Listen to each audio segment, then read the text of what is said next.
So we're a little more than a week through this 2019 NFL free agency period. And we all know how punch drunk a lot of these damn teams were when it came to the deadline for the negotiation periods to start. It went crazy. Went crazy. And it's a lot of fun. Some really good signings and trades happen. Some really bad signings and trades happen. And it's fun to talk about all of them. And that's what I'm here to talk about in this early portion of free agency, some of the biggest winners and losers.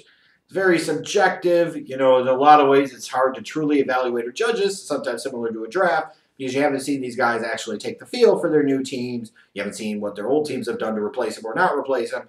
But nonetheless, it's just kind of what I think. So when I look at the winners, I'll go to the Buffalo Bills. You've got a young quarterback that needs a lot of help. So what do? You go out there and you find guys that can contribute. Not necessarily a bunch of impact players, but Frank Gore, because you want to have the oldest backfield in the league, I guess. But you bring in John Brown and Cole Beasley and Andre Roberts, Tyler Kroft. You bring in Mitch Morse to a big contract to play in the interior of that line. So you bring in several guys at the wide receiver position. Andre Roberts gives you some help in terms of the return game. You know, Tyler Kroft maybe gives you a little something as a tight end. Who knows? But there was clearly a mindset there that they were going to go out and bring in some of these guys. And I would say with bringing in the John Browns and the Cole Beasleys and even with the Mitch Morse contract, you know, these weren't incredibly terrible contracts from a financial standpoint, especially for a Bills team that had plenty of salary cap space. You needed to do something. You need to find a way to start helping your young quarterback better than you did this past year. This is a start. They have a long ways to go, but at least they didn't get super crazy in terms of just really blowing their wad and massively overpaying a bunch of guys. I didn't really see them do that. I look at the Green Bay Packers, and part of this, as much as anything else, is for years Packer fans have been bitching and moaning, somewhat legitimately so, that this team just had a complete allergy to spending money in free agency. They just refused to do it. Well, they didn't refuse to do it this time. They spent some money in free agency. They got aggressive. They wanted to get younger and more athletic out on the edge. They wanted to get bigger on the edge, clearly, so they signed Zadarius Smith away from the Baltimore Ravens, Preston Smith away from the Washington Redskins. They wanted to get better in the back end of their defense, so they signed away Adrian Amos from the Chicago Bears. They brought in Billy Turner to give some versatility and improve depth to their offensive line. For years, you've been waiting for, as a Packers fan, for this team to spend money in free agency. Well, be careful what you wish for. You just might get it. And a lot of these deals, it looks like, have been structured to be really front-loaded in the first 2 years. So in a couple of years, they won't be that bad off potentially from a salary cap standpoint.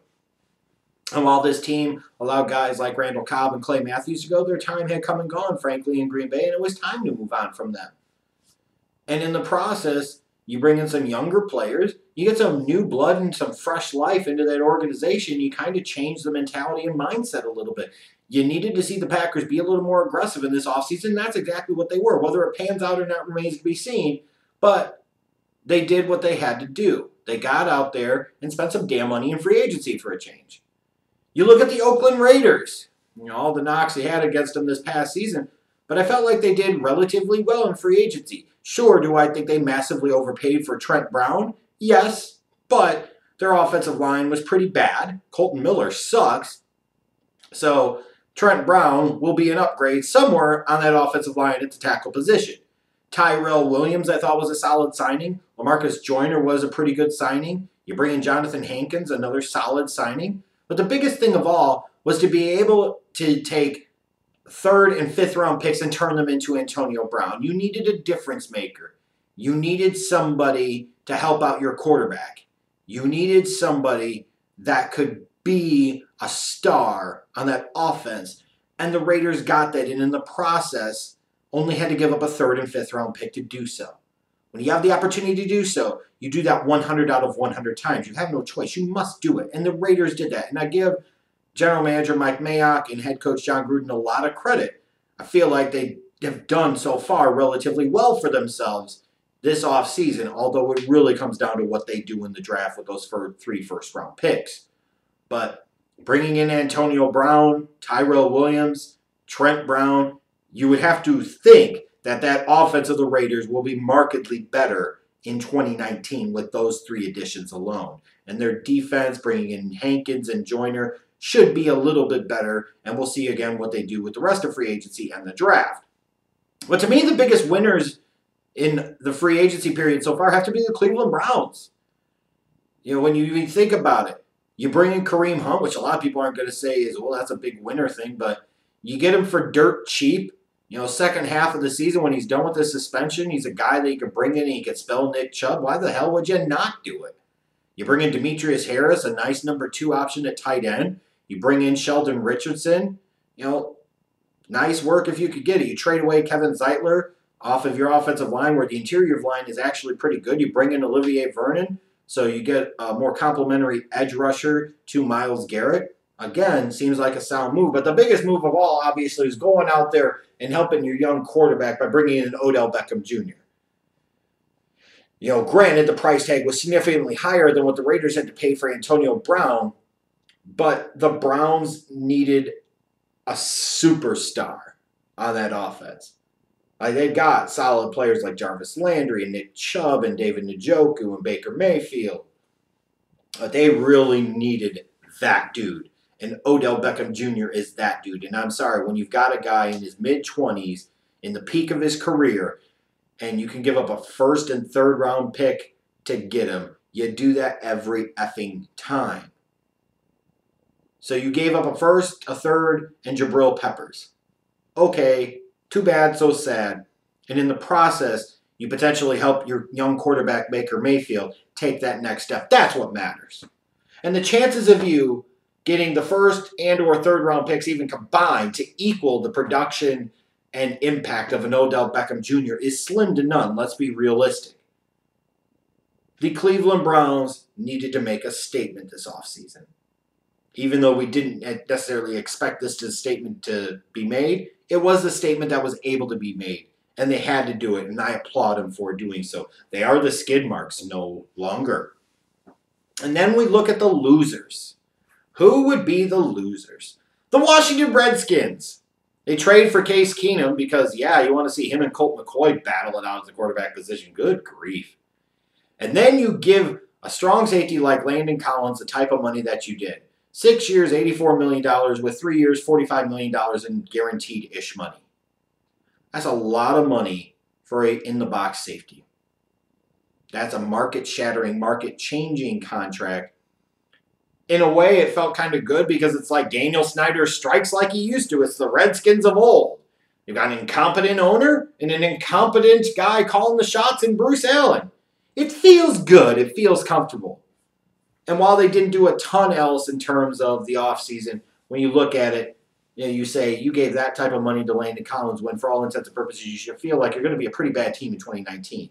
And then when you hear the fact that Jay Gruden isn't being involved in these personnel decisions, it just speaks to the dysfunction that has been fostered for years by Daniel Snyder and Bruce Allen, and it never gets any better, and things aren't going to change because the two village idiots are still running the show. I look at the Kansas City Chiefs. Yes, they signed Honey Badger in free agency, and that's nice, but they cut Justin Houston, they cut Eric Berry. You know, Eric Berry's has trouble staying healthy the past couple of seasons, but Justin Houston's still a really good player. And, you know, you cut those guys and you really get nothing in return. You trade away Dee Ford and don't even get that second-round pick to be in this year's draft. It's in next year's draft. So you lose an impact edge rusher like him, and in the immediate future, you've got nothing to show for it at all. This is a cautionary tale, perhaps, for Browns fans in a few years when it comes to John Dorsey. When you look at the Chiefs now, having to trade away Dee Ford, a former first-round pick who finally came to his own in 2018, having to cut former stars like Justin Houston and Eric Berry. Who's the guy that put them in that salary cap situation? It was John Dorsey. So Cleveland Browns fans, beware. Be very scared. And then they also lost guys like Steven Nelson and Mitch Morse and Demetrius Harris and Chris Conley. Like, they lost a lot of people on that team. Now, you could say from a defensive standpoint, they lost all those guys, traded away Dee Ford, but their defense sucked in 2018 anyway, so what the hell difference is it going to make? That's a good point. But still, could they be even worse defensively without some of those big-name guys, some of their best players on defense? I mean, figure they lost their 2 top edge rushers, and from a 2019 standpoint, got absolutely nothing for them. Yeah, the Chiefs have to be free agency losers. The San Francisco 49ers, trading for Dee Ford, getting an edge rusher that they needed, and not having to give up a 2019 pick, this feels like a really good deal. Signing Tevin Coleman to that really, really reasonable contract that they did. What was it, 2 years, $10 million? Yeah, with Tevin Coleman, you got to do that every time. Those are good moves. But they spent massive money, even if you want to make the argument that all the front-loaded guaranteed money is in year 1 with Quan Alexander. They paid him a shit ton of money. A shit ton of money for a guy coming off a big injury.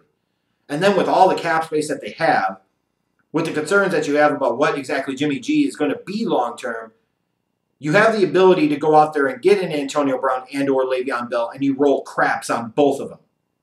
Now, how really interested were you in both of those guys? How keen were you on both of those guys? I don't really know. Odell Beckham Jr. apparently obviously was available in trade. And yes, while you didn't have the 17th pick to deal away, and you weren't going to deal away the number 2 pick for Odell Beckham Jr., maybe the fuck you should have.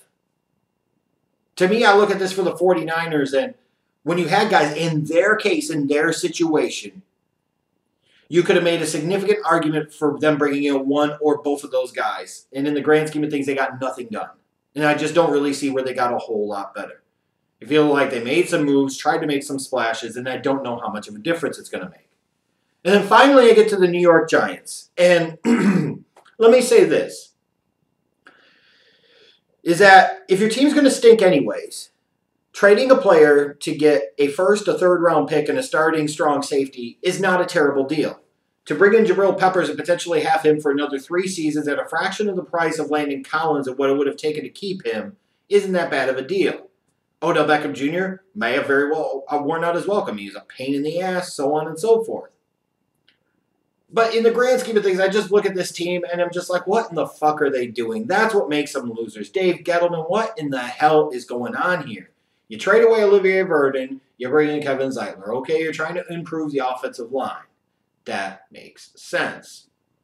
But then you make this commitment that most logical people, both fans, media, and football executives and decision makers alike, can't understand. You continue to devote tons of your salary cap to fucking washed up ass Eli Manning. What is it about him that you can't quit? What is it about him that you just can't get over? The dude is cheeks. He's done. He's washed up. So you sit there and keep Eli Manning. You talked a few weeks ago about you didn't sign Odell Beckham Jr. just to trade him, and you ultimately fucking did. What the hell do you think's going to happen now when you're going into the season with your top 2 receivers are Golden Tate and Sterling Shepard? I mean, it just makes no fucking sense whatsoever. Are you rebuilding or are you trying to win now? If you're trying to win now, why the hell would you trade away Odell Beckham Jr.? If you're trying to rebuild, why in the bluest of blue fucks would you keep Eli Manning? Like, to me, as much as anything else, the problem here is that you just don't see a clearly intelligible philosophy from the Giants organization. You just don't. You can't tell me you do. You draft Saquon Barkley, number 2 overall, last year, in part because you still have this stubborn belief that you can win a bunch of games with Eli Manning, but then you trade away one of the premier options at the wide receiver position in the National Football League, all the while Eli showed you last year that he is washed up, that he is cheeks, and yet you still are going to pay him like $20 fucking million. I'm sorry. You could potentially spin this and make this work for the Giants long term. That is absolutely true. But when you look at it right here, right now, kind of isolated in and of itself, it is clear to me that Dave Gettleman doesn't know what the fuck he's doing.